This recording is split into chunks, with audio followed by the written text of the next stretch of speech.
G'day. There are a few methods that I wouldn't suggest you try for fear that you could possibly do some damage in cleaning your harps. A couple of these methods, for example, would be I wouldn't bother taking them under the shower and giving them the treatment. Also, I wouldn't put them in the dishwasher. Well, why not the dishwasher? It's very, very hot in there. There's lots of steam.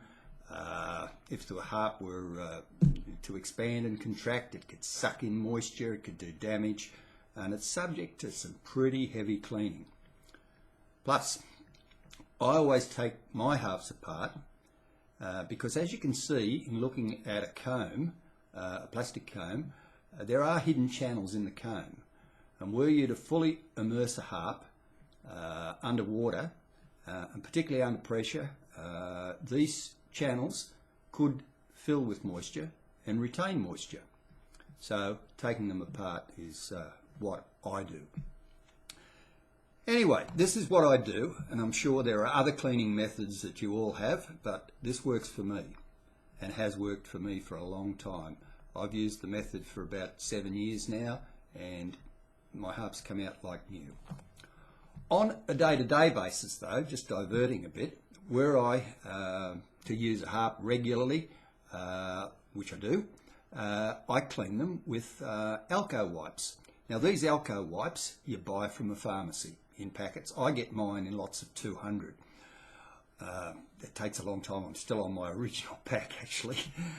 I wipe the mouthpieces after use. These are the same sterile wipes that doctors use before, when they're prepping your skin to give you an injection or doing a dressing.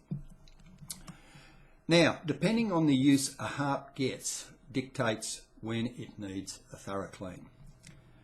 If you look closely into the mouthpiece and you see some furry gunk, like this one, then you know it's overdue for a clean. The method I use, and which has never failed me, is firstly, get yourself some decent tools. I've got a Lee Oscar toolkit and it's really good, but I've assembled lots and lots of other tools because screwdrivers differ and you need different screwdrivers for different harps. There are some weird ones. So you've got to have the proper sized tools. Plus, I always put before me, lay out a baking tray which has got turned up edges. These stop the bits from falling off and going on the ground and you're losing them. Now I've got very few wooden combed harps and they get pretty little use. However, I treat them the same insofar as cleaning the reed plates and the covers, but I don't give the same regime to the wooden bodies as I do with my plastic and composite harps. And the majority of my harps are either plastic or composite combs and are moisture proof. The big thing that you really need to be careful of is that make sure you've got a permanent marker on hand, a good one, and ID all your cover plates. Very important, particularly if you're cleaning a few harps together, because without marking, you might find on reassembly that you have invented some new exotic tuning. I'm very careful with the ID to put it close to the end where it need not enter the solution and be dissolved off. I've had this happen and it's very confusing. I then use a denture tablet in a glass of warm water. It's not hot water, just sort of warm. And let the plates soak. I leave them there for about 10 minutes, not longer. I put the comb and the cover plates into a solution of water and dishwashing liquid, and I scrub the comb thoroughly with a toothbrush. I put the plates, the reed plates, into dishwashing solution for a few minutes after they come out of the denture cleanser, and I swish them about a bit. Then I rinse off every component under a tap with running water. I then pat dry all the parts onto a clean towel. The comb requires a lot of patting to get water out of the channels and grooves. I dry the cover plates using a towel.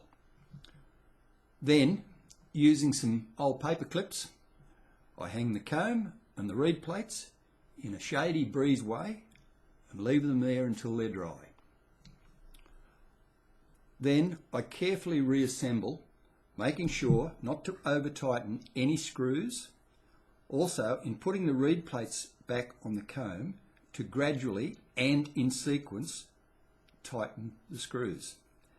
There you have it. You got a brand new harp almost after that.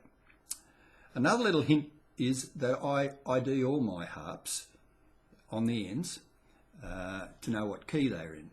I just use the computer printer to print out the keys, and I keep the type size about the size of the ends of the harp. I use nail polish varnish to adhere these IDs to, and I cover it with more nail polish varnish to protect it. In any of my cleaning, I've never had one of these IDs come off. So there you are. It's good.